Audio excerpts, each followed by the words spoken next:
Hello everyone, welcome back to my channel. I hope you're all doing fine. In today's video, I'll be talking about some of the things that you can do before you come to Canada. That's if you're someone that has an admission already to come study in Canada, and then there's some things that you can do before you come and some things that you can do when you are here.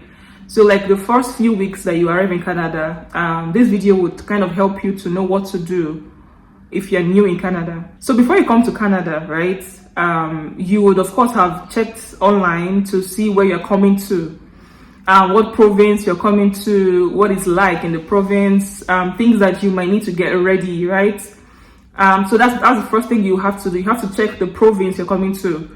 You have to check if you need to buy a winter jacket. Probably you have to. If you're coming to Canada, you have to, no matter the province you're coming to. It would get cold at some point. But you need to check what province you're coming to, how cold it gets. Does it get to -50 or -40, whatever temperature you can get to, so you can prepare to come. So I'm going to post another video addressing things that you can bring when you're coming to Canada, so that just expect that video. So the first thing you want to do is to kind of figure out the things that you want to bring, right? And then number 2 is to look out for accommodation. So there are 2 things that you can do with accommodation. You can decide to get an accommodation before you come to Canada, or you can get a temporary accommodation, right? Before coming, and then get your accommodation here, right? But whichever way, you have to get a place to stay before coming to Canada, whether it's temporary or permanent. You have to get a place. You can't come here and not get a place.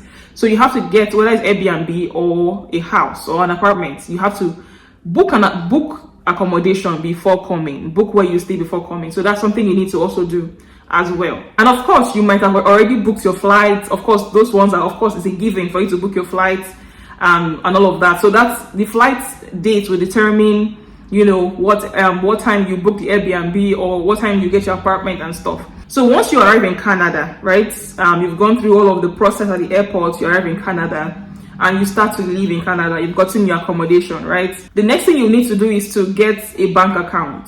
So you go to any Canadian bank and open a bank account, because it's quite important to get a bank account, right? Because if you're someone that, maybe like me, that I had funding, I needed to be paid, a certain amount for my stay here. So I needed to get that bank account. It was quite important for me to do. It was like one of the first things I did when I came to Canada. So you need to get a bank account. So in the bank account, you can put down your Nigerian number as, your contact details, right? So then once you get your Canadian number, you can go ahead and change it. But the bank account is quite important.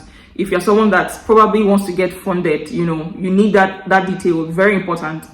And then after that, you need to get your Canadian phone number. So it's not a step-by-step thing. It's not that you have to get account first. I think you can do the phone number before the account, if possible. But then the phone number, the Canadian phone number as well, it's not compulsory. There are people that are still using their Nigerian number up until now. They had to link it in such a way that you can also call Canadian number. I don't know how they did it. But you can just go to the, to your local store where they do phones and stuff, and then you get your number. But it's easier to get a Canadian number, because you can then call other people in Canada. So then that's another thing you need to do, is to get your Canadian phone number. And after that, you need to get your social insurance number, your SIN. So the SIN number is quite important, because you will give your SIN number everywhere you go to. In the school, even in the bank, you need to give your SIN number. So I think that's one of the first things you need to do, actually, is to get your SIN number. So like I said, it's not like I don't think it's a step-by-step thing. I can't really say which you should do first, but these are things that are quite important. The SIN number is very important. The bank account is important. The phone number is also important as well. So just as much as you can, just once you arrive in Canada, the first week, of course you're jet lagged, you probably want to rest 1 or 2 days, but then as soon as you can, go and get your SIN number, and then do your bank account, and then you can get your phone number. I'm not sure of this order, but these things are important. Just make sure you're taking note of this thing. Don't just sit down without SIN number, because The SIN number is your identity, is what makes you valid in Canada anyway. So yes, get your SIN number. Okay, after that, of course, if you're a student, you have to go to the school to activate your details. You get your ID card, you would ask about the health insurance for students. As for international students, we have this Manitoba Blue Cross thing. We have the school has given us some form of insurance, right? Just make sure that those things are already activated. Just, there's some orientations you have to attend for you to understand how to activate these things.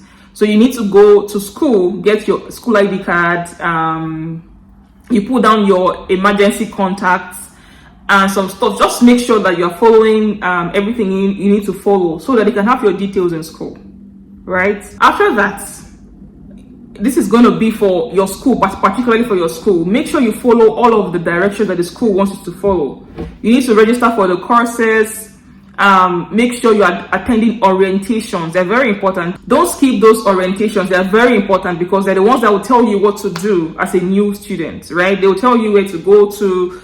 So as much as you can, attend those orientations that they would definitely have for new students, for you to navigate your way as a new immigrant and even as a new student in the school, right? And then after that, I would say familiarize yourself with the transportation system.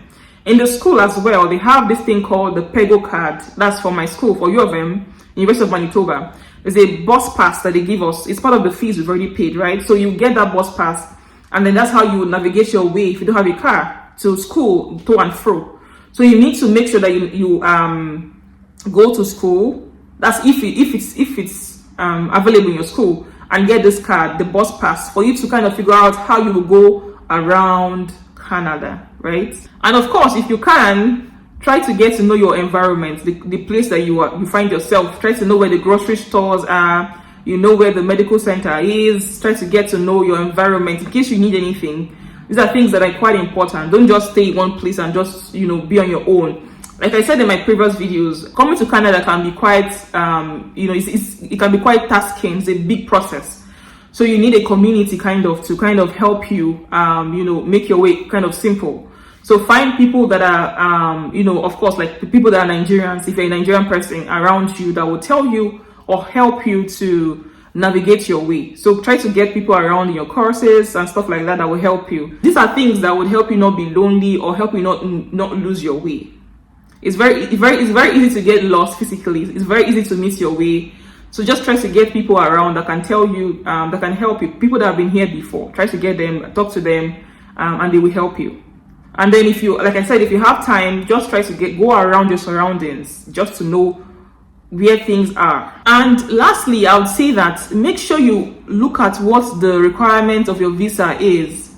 What that means is that as a student, you know that you can't work, as an international student, you can't work more than a certain number of hours, right? So make sure you follow that rule. So make sure you follow this rule. Don't work more than the hours you're supposed to work. Don't go against the rules that have been given to you. Check your visa. Make sure you are doing these things that they've written in your visa. If it's about to expire, you apply for it. I have videos about that, how to renew your visa, how to renew your passport. Just make sure you are valid in Canada. So this video is to help people that are coming to Canada or that are in Canada. That just to help you in the first few weeks or the first few months. But at the same time, just make sure that you are also checking yourself and make sure that you are aligned with the rules and regulation of your visa, right? So you're not invalid in Canada, right? So yeah, I think that's all I would say for this video. If there are more things that I forgot to mention, I will put them in the comment section or in the description box. Look out for them. And if there are more things that you remember that I haven't mentioned as well, please put them in the comments as well. And I hope that this video helped 1 or 2 people, and please share it to people that might need it as well. Thank you for watching. Please like, comment and subscribe, and I'll see you in my next video. Bye.